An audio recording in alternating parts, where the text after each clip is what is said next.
Hey guys, Doc back with my first review video of the day.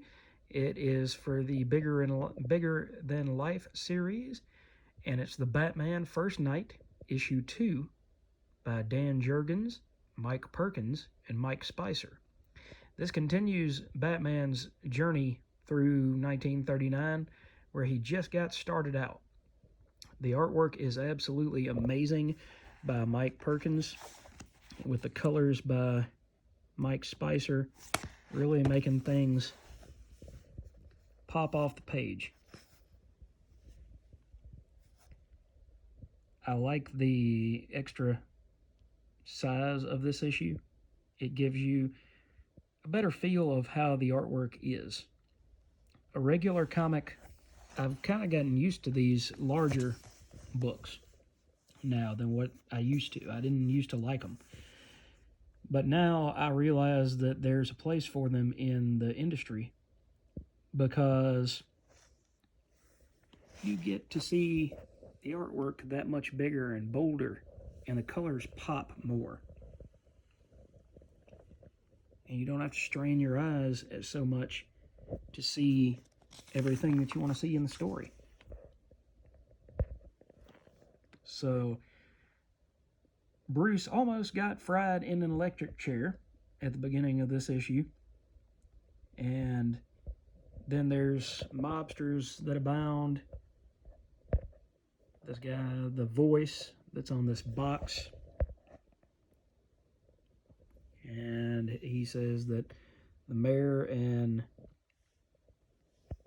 Batman and Gordon all have to be taken out. So Bruce is at home in his giant mansion in Wayne Manor, nursing his wounds from almost being fried. He gets a visitor. It's from the first issue, and it's one of the actresses from the movie that he was bankrolling, but then backed out on. So she says that her mom was a nurse and she can help him heal his wounds.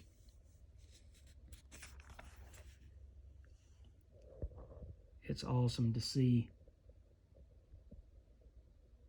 Again, just this extra size book gives off so much of the detail that might be lost if you had just a regular size comic. But instead, you have something closer to, not full size.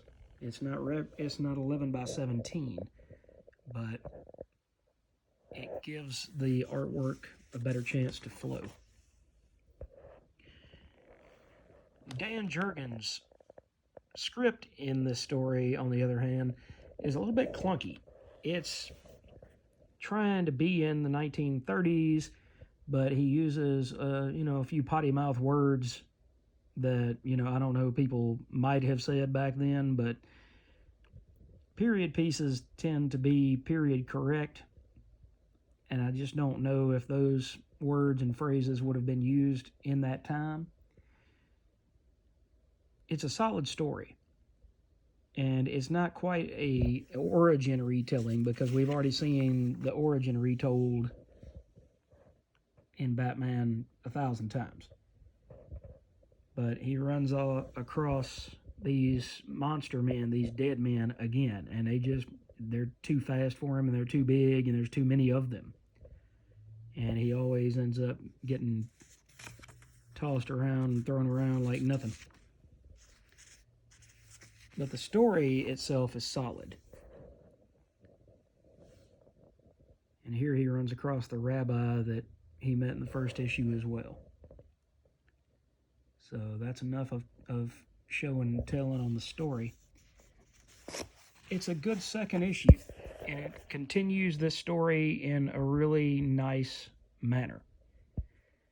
But, like I said before, I don't know, there's just some of the beats in this story that just don't add up. So I came back for issue 2 because of the Mike Perkins and Mike Spicer artwork and color work respectively, And I think there's only a third issue. Most of these Black Label miniseries and oversized books like this are generally only 3 issues. So I'll have to look and see exactly how many there are as I go along. But I thoroughly enjoyed this book. I really did. I just kind of wish that Dan Jurgens, who is a very capable writer and a very capable storyteller, didn't fall back on so many tropes of language and, you know, tropes, for the time period. You can tell the difference between fan fiction, somebody writing about Sam Spade and all of the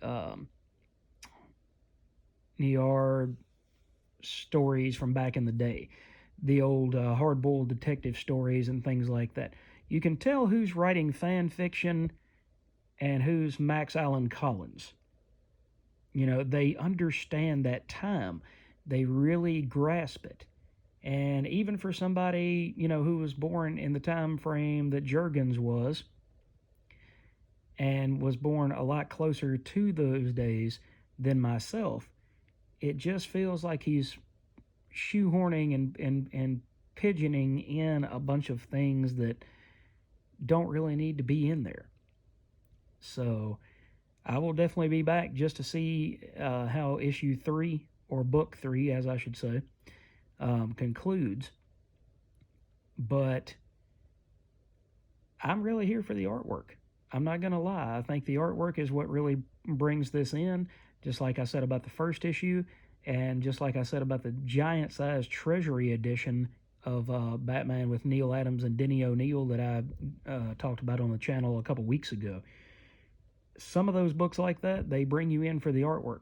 The story may not exactly be what it needs to be. But just to let you know that that's not always the case, I remember one of the very first oversized Black Label books like this was a Batman 3-parter by Jock. That was a romp. I thoroughly enjoyed that because it just was all action and didn't stop from the moment that it got started until it was all done. So just because these Black Label oversized volumes focus on the art doesn't mean that they don't have to have a good story. There have been plenty of Black Label titles that have excellent stories. I enjoyed the Jeff Lemire oversized 3-parter with Swamp Thing with Doug Mahnke that came out a few years ago.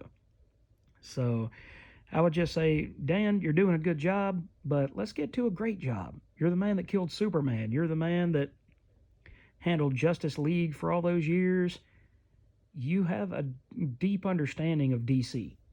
I thoroughly enjoyed your Thor run.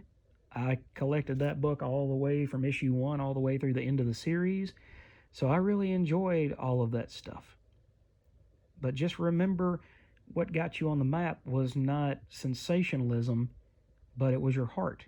It was how good of a story and how well you had a grasp of human characterization. Mike Perkins, Mike Spicer, y'all just keep doing what you're doing. I've got no complaints about the artwork, and I've got 0 complaints about the colors. So, but I really enjoyed this, guys. I hope that y'all will pick this up and try to find the first issue as well. It may or may not be on the shelves. This takes up a lot of real estate at a comic shop. So they may have sold through their first issues, or they may have only ordered 1 or 2 copies. But if I were you, I would pick it up, find it on eBay, wherever you can find it. Maybe try abebooks.com or thriftbooks.com and see if you can locate the first issue and give it a shot, because it's well worth it. It's well worth your time. All right, thanks, guys, and I'm getting prepped here in just a few minutes to come at you with my review video of what I picked up this week. So look forward to that in just a little while.